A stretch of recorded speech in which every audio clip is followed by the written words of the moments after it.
Nah, sekarang kita akan lanjutkan ke poin ke-18. Sikap hidup bagaimana yang harus kita lakukan berdasarkan iman kita itu. Yang ke-18, saudara, nah saya pelajari Alkitab, ternyata sikap hidup yang harus kita lakukan sebagai orang beriman adalah sikap hidup yang hidup di dalam kasih Kristus. Jadi saudara, iman dengan kasih itu bertalian loh. Makanya Alkitab berkata semua akan berlalu, semua akan lenyap, hanya tinggal 3 hal, iman, kasih, dan pengharapan. Yang terbesar adalah kasih. Jadi iman dan kasih itu tidak bisa terpisah. Jadi orang yang percaya beriman Yesus, dia harus hidup dalam kasih. Nah, coba saudara buka ayat yang sangat-sangat terkenal ini. Ya, kasih sini harus, ini kasih yang di sini kasih Kristus loh ya. Bukan kasih manusia. Saya udah pernah jelaskan kan, manusia punya kasih, masih ingat berapa kasih manusia? Hah? Ada 3. Filio, eros, dan storge. Filio itu persahabatan. Ya kan, makanya orang bisa bela mati-matian teman karena dorongan itu, kasih yang bersifat filio itu. Yang kedua kasih eros, itu kasih lawan jenis. Kalau sejenis error. Yang sejenis itu error. Yang ketiga kasih storge, itu kasih antara orang tua dengan anak, anak dan orang tua. Itu ya. Nah, sikap daripada 3 kasih ini selalu orientasi kepada diri sendiri. Ini orientasi pasti deh. Makanya kita jatuh cinta lihat cewek cantik bagaimana, atau cewek juga cowok, ya kan? Begitu ada istilah tepuk sebelah tangan kan, cinta ditolak apa? Dukun bertindak, ya kan? Kenapa? Dia orientasi diri, pada diri sendiri gitu loh. Sampai bisa kadang-kadang bencinya minta ampun pada orang itu. Ya kan? Nah, ini semua orang di bawah kolong langit itu ada kasih ini. Apapun di bawah kolong langit ini memiliki itu. Sejak dia lahir, dia membawa ketiga kasih itu. Tapi ada satu kasih yang tidak bisa kita dapat dimanapun. Satu-satunya hanya di dalam Kristus Yesus Tuhan. Itu disebut dengan agapao atau agape. Itu kasih Kristus tanpa syarat. Nah, buka Yohanes 3. Saya nggak percaya ini hafal ya dari kita masih sekolah minggu kali ya. Tapi saya ingin jelaskan ini. Yohanes 3 ayat yang ke-16. Perhatikan sekali ayat ini saudara, ayat ke-16. Karena begitu besar kasih Allah akan dunia ini. Maksud dunia ini berarti Tuhan mengasihi, maksudnya manusia di bawah dunia, di bawah kolong langit inilah. Ya, itu maksudnya ya.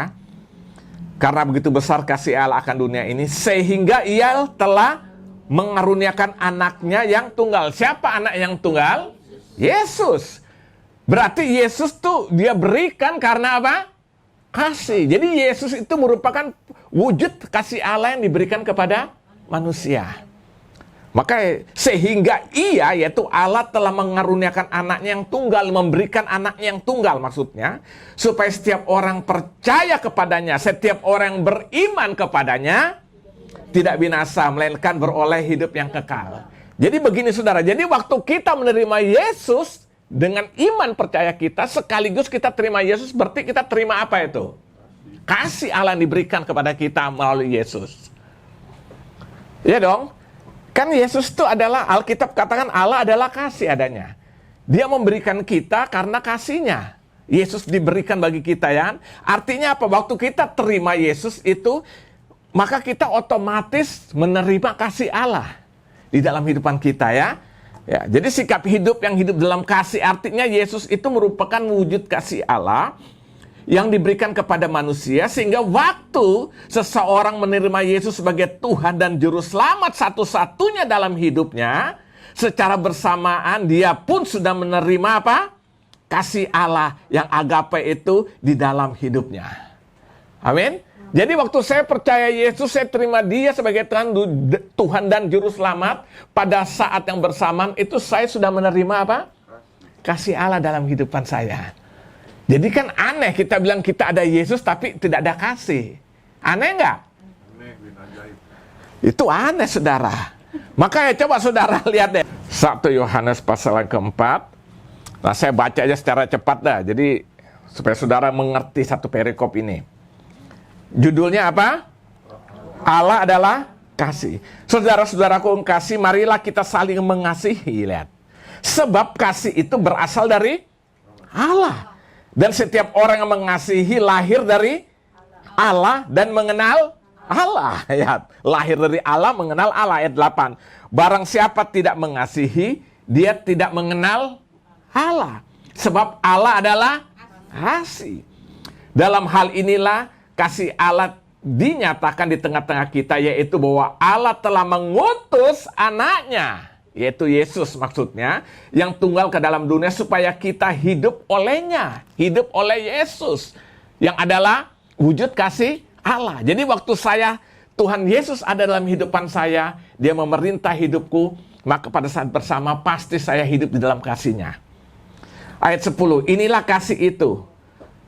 Bukan kita yang telah mengasihi Allah, tapi Allah yang telah mengasihi kita dan telah mengutus anaknya sebagai pendamaian bagi dosa-dosa kita. Ayat 11. Saudara-saudaraku yang kasih, jikalau Allah sedemikian mengasihi kita, maka haruslah kita juga saling mengasihi. Tidak ada seorang pun yang pernah melihat Allah. Jika kita saling mengasihi, Allah tetap di dalam kita dan kasih-Nya sempurna di dalam kita. Lihat. Ya. Tidak ada seorang pun pernah melihat Allah, tapi jika kita saling mengasihi, Allah tetap di dalam kita dan kasih-Nya sempurna di dalam kita. Demikianlah kita ketahui bahwa kita tetap berada di dalam Allah dan Dia di dalam kita.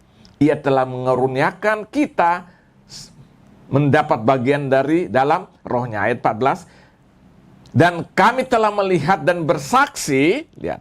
Dan kami telah melihat dan bersaksi bahwa Bapa telah mengutus anaknya menjadi juru selamat dunia. Barang siapa mengaku bahwa Yesus adalah anak Allah, Allah tetap berada di dalam dia dan dia di dalam Allah.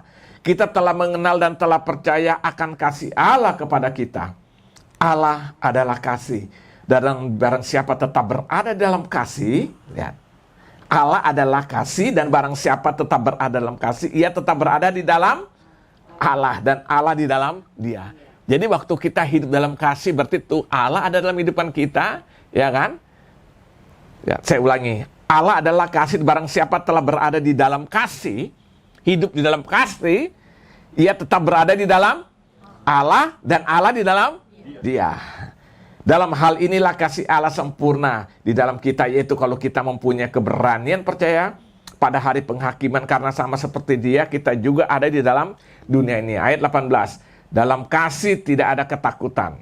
Kasih yang sempurna melenyapkan ketakutan. Sebab ketakutan mengandung hukuman, dan barang siapa takut, ia tidak sempurna di dalam kasih. Kita mengasihi karena Allah lebih dahulu mengasihi kita. Nah, perhatikan ayat 20. Jikalau seorang berkata, aku mengasihi Allah, dan ia membenci saudaranya, maka ia adalah pendusta.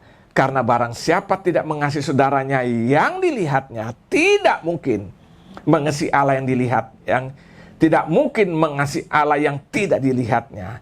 Dan perintah ini kuterima dari Dia. Barang siapa mengasihi Allah, ia harus juga mengasihi saudaranya. Lihat ayat 20 berkata, kalau kita bilang kita mengasihi Allah, sementara orang yang sama kita lihat, kita tidak bisa mengasihi, kita pendus.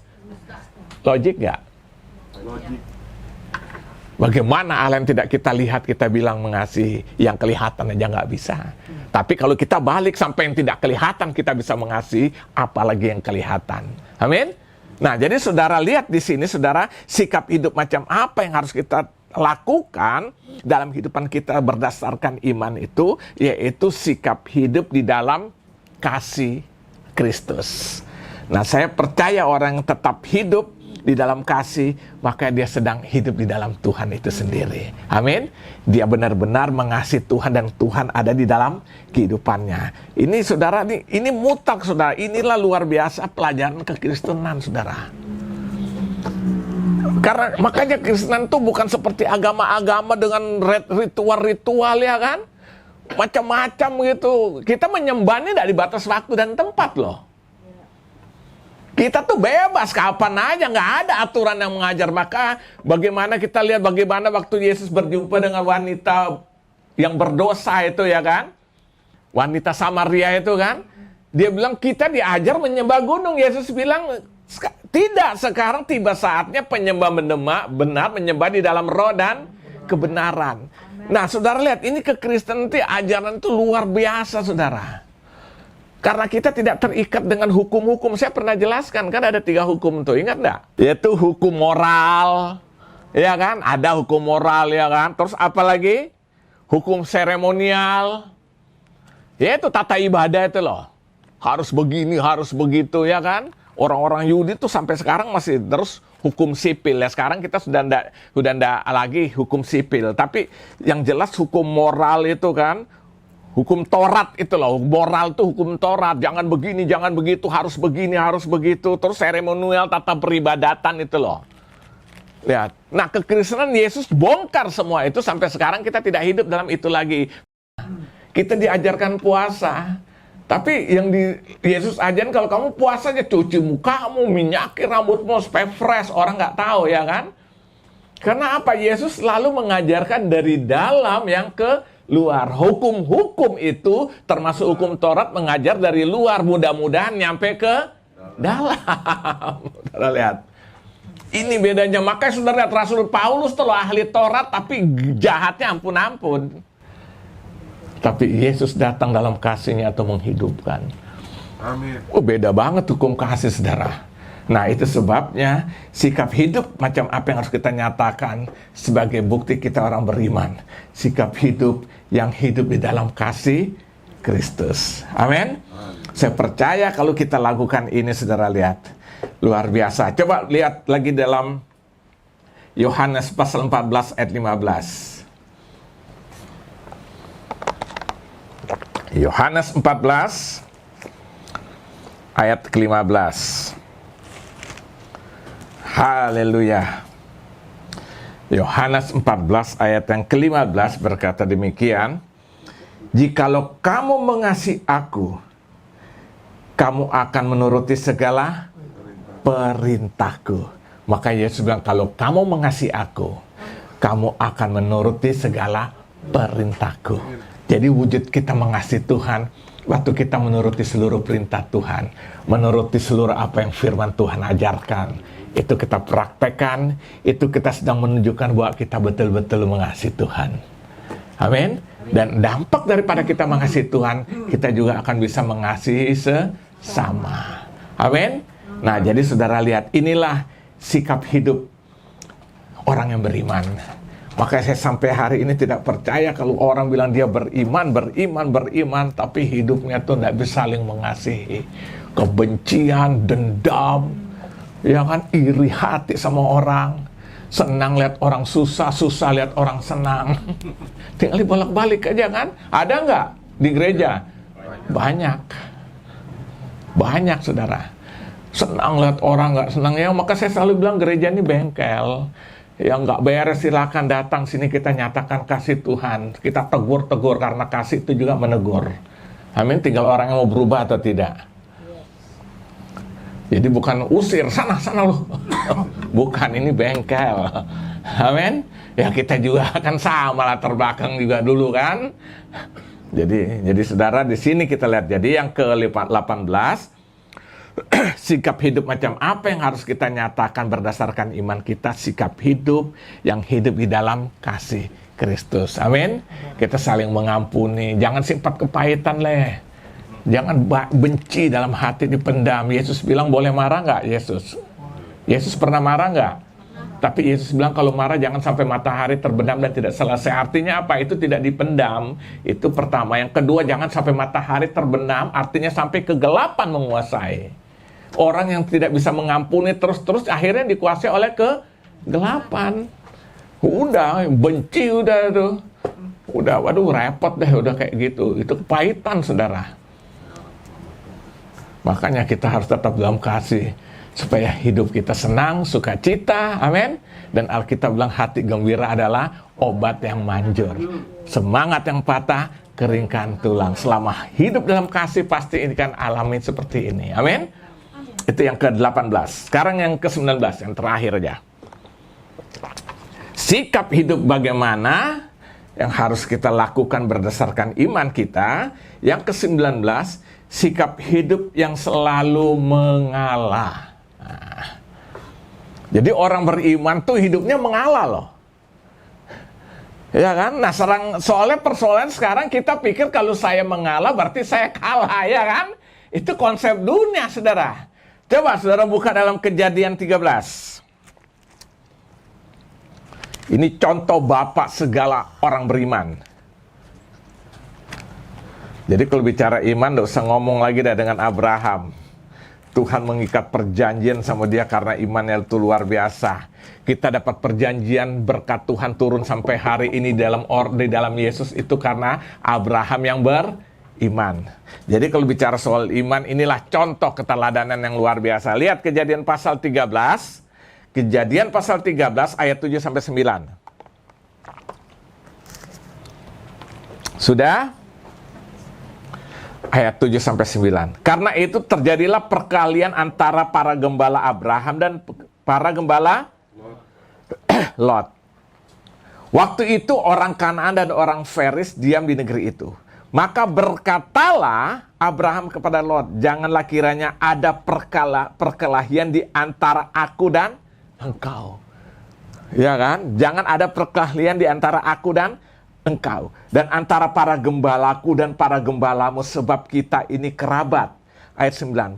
Bukankah seluruh negeri ini terbuka untuk engkau? Baiklah, pisahkanlah dirimu daripadaku. Jika engkau ke kiri, maka aku ke kanan. Jika engkau ke kanan, maka aku ke kiri. Saudara boleh baca seluruh konteks ini. Ini berbicara bagaimana Lot itu sudah mengikuti Abraham sejak muda. Sejak masih muda dia keponaan, dipiara. Setelah dipiara dibagi berkat. Jadi kekayaan Abraham diberikan buat dia. Jadi akhirnya si Lot juga menjadi kaya. Nah, sampai satu saat Lot juga punya berkat, punya ternak banyak. Nah, kan mereka punya hamba-hamba yang mengurus apa? Ternaknya itu. Apa yang terjadi? Seringkali terjadi perkalian antara hamba yang Abraham dan hambanya Lot gara-gara rebutan air untuk minum ternak atau rumput ya. Akhirnya Abraham lihat begini, waduh ini nggak baik juga gitu loh. Lihat luar biasa nggak Abraham ya. Dia bilang ini nggak baik kalau kayak gini, lama-lama merembet, bukan lagi gembal, bukan hamba-hambanya. Lama-lama kita pun bisa berantem gara-gara apa? Persoalan ini kan. Akhirnya bagaimana Abraham ambil keputusan? Udah sekarang lebih baik tanah ini luas kan. Sekarang aku persilakan kau pilih mau ke sebelah mana. Kalau engkau ke kiri, aku ke kanan. Kalau engkau ke kanan, engkau ke kiri. Saudara lihat, akhirnya Lot memilih tanah yang daerah Sodom. Abraham sisanya, saudara. Nah, saya mau tanya, dari sisi etika kehidupan, Lot ini tahu diri apa nggak tahu diri? Tahu diri. Betul. Sudah dipiara, dikasih berkat, malah ngelunjak, saudara ya kan? Tapi saudara lihat, Abraham mengalah. Sampai dia bilang, sekarang pilih, kalau kau ke kiri, aku ke kanan, kau ke kanan, aku ke kiri. Dia mengalah, saudara. Hanya demi supaya tetap ada terjaga namanya kedamaian. Supaya tidak ada perkelahian antara hamba-hambanya, maupun lama-lama juga itu bisa merembet kepada dirinya. Supaya dia menjaga supaya itu tidak terjadi, dia mengadakan pemisahan. Silakan Lot, engkau pilih. Akhirnya Lot memandangkan mata, dia lihat satu daerah yang indah, yang kelihatannya wah pada saat itu. Lot pilih, sisanya tinggal. Nah, jadi kalau suruh pilih tanah tuh tanah yang subur, mungkin dilihat tanamannya subur, sisanya baru dipilih, diambil sama siapa? Sama Abraham. Nah, apa sikap yang saudara pelajari dari sikap seorang Abraham sebagai orang yang beriman sini? Dia selalu hidup mengalah. Amin. Nah, sering kali kita berpikir kalau mengalah itu kalah. Benar nggak? Benar nggak? Yes. Makanya enak aja lu, jangan mau lu, enak lu diinjak-injak, lu dianggap apa, lu gengsi lu kemana, lu direndahin ya kan? Kita sering gitu kan? Kita pikir kalau saya mengalah tuh berarti saya kalah. Lu sudah dibohongin, lu sudah ditipu, lu terus lu mau baik-baikin lagi. Pakai akal sehat.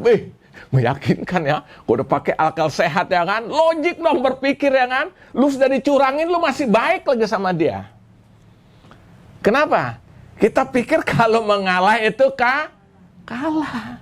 Tapi dengar malam ini saudara. Justru waktu kita mengalah, kita justru menunjukkan kerendahan hati dan sikap seorang pemenang. Abraham itu dia persilakan, ya kan? Dia persilakan apa? Suruh siapa? Lot milih, sisanya biar dia yang ambil. Tapi lihat akhirnya. Sodom habis dihanguskan oleh Tuhan. Tapi Abraham tetap terpelihara. Dan luar biasanya, masih lagi Abraham datang menyelamatkan sampai tawar-menawar sama Tuhan kan?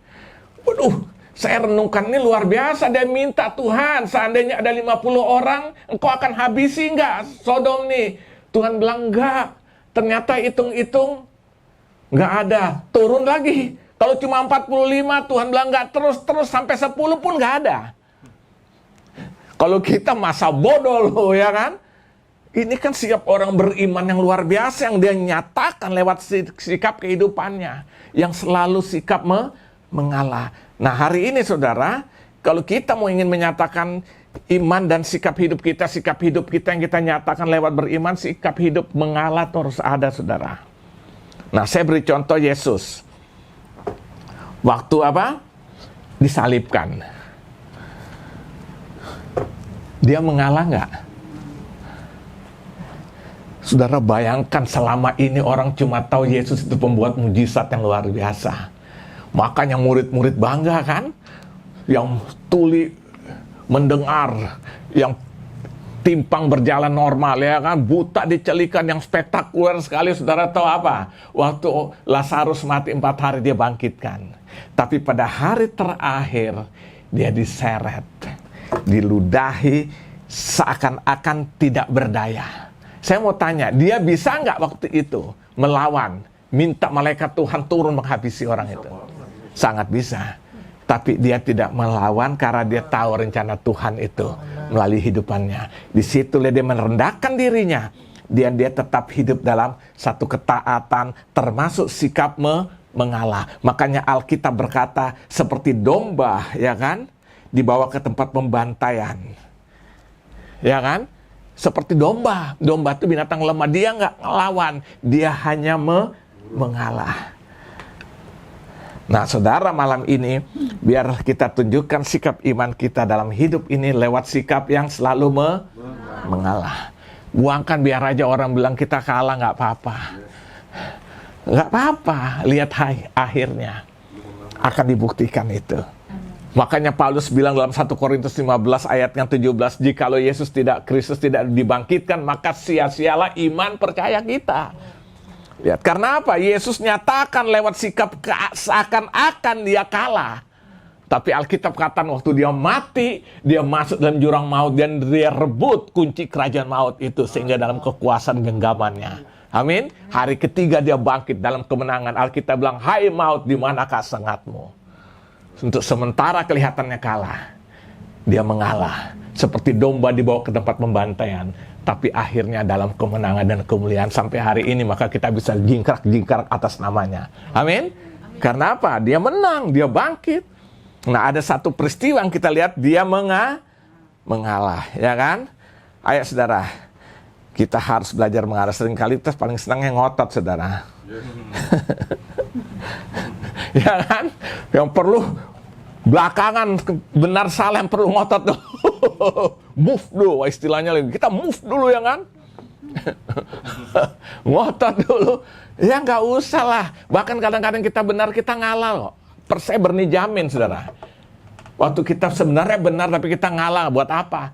Kita sudah jadi berkat. Itu pertama. Yang kedua, damai sejahtera Tuhan tidak hilang dalam hati kita. Amin. Saya selalu kan pernah bilang, orang rancangan yang jahat pun bagi kita. Tapi karena kita mengalah hidup dalam Tuhan karena kasih, rancangan jahat itu Tuhan pegang, tangkap, dia ubah jadi berkat. Amin? Betul, orang boleh rancangan yang jahat, kita ngalah aja. Karena kasih itu yang mendorong kita. Akhirnya apa? Rancangan jahat itu jadi berkat. Amin? Nah itu sebabnya kita harus hidup mengalah. Makanya Daud, Waktu dia setelah jatuh dalam dosa dengan Batsheba. Nah, dia seorang raja. Kita tahu loh, raja itu memegang 3 kekuasaan.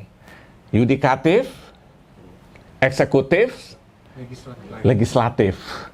Ya kan? Dia mau ngapain aja orang dia berhak, nggak ada. Zaman kerajaan kan gitu, otoriter kan raja. Jadi hitung-hitung kalau sekarang kan ada eksekutif sendiri, yudikatif, ini dia pegang semua. Nah tiba-tiba Nabi Nathan datang main aja ngomong, ada orang kaya loh. Cerita sama Daud kan, orang kaya tuh banyak banget ternaknya. Lalu tetangganya miskin, punya ternak domba cuma 1. Orang kaya ini kedatangan tamu. Begitu tamunya datang, dia ingin jamu, makanan. Dia ambil orang miskin yang punya domba, cuma 1, disembelih, potong. Wih, marah Daud, siapa dia tuh? Ya kan, sebagai seorang raja, lihat tidak keadilan. Nathan langsung bilang, kau orangnya. Jadi pakai bahasa diplomasi kan. Saudara lihat, waktu itu Daud langsung marah dan bilang, tangkap. Panggil ajudannya, panggil apa dia punya tentara, tangkap nih, buang orang ini, hukum. Dia lakukan itu enggak? Dia langsung nangis tersungkur dan permintaannya cuma 1. Jangan kiranya engkau ambil rohmu daripada aku. Dia tidak minta jangan kiranya jabatanku engkau ambil, enggak. Jangan kekayaan ambil, enggak. Dia cuma minta supaya jangan kiranya rohmu ya Bapak undur daripada aku. Lihat. Dia mengalah, sikap hidup seorang yang hidupnya mengalah. Kan artinya ya salah ya salah. Dengan otoriternya dia bisa melakukan segala dengan otoritasnya. Nah ini kan satu pembelajaran bagi kita, amin. Jadi saudara lihat yang ke-19, poin ke-19, iman dan sikap hidup macam apa yang harus kita kerjakan berdasarkan iman kita. Yang ke-19, sikap hidup yang selalu mengalah. Ayo malam ini kita sudah belajar lagi 2 hal. Yaitu sikap hidup yang hidup di dalam kasih Kristus maksudnya, karena kita orang beriman harus ada itu. Yang ke-19, sikap hidup yang selalu mengalah. Amin. Mengalah bukan tidak sama dengan buang konsep itu. Orang selalu pikir mengalah itu kalah, makanya akhirnya makin panjang urusan. Mengalah aja, paling nggak selesai sampai di situ. Amin. Tapi kita percaya damai sejahtera tidak hilang dari diri kita, sukacita Tuhan tidak hilang dari diri kita. Amin. Kadang-kadang kita ngantri, saya pernah mengantri itu loh, isi bensin, udah ngantri, tiba-tiba ada yang nyelip, duluan masuk. Wih, rasanya pengen tonjok. Wih, daging juga masih ada kan. Tapi saya pikir kalau ribut sih, paling saya ngalah paling berapa menit sih, kerugian gitu loh, kehilangan waktu ya kan. Paling 5 menit ya kan. Tapi habis itu kan saya tidak kehilangan apa?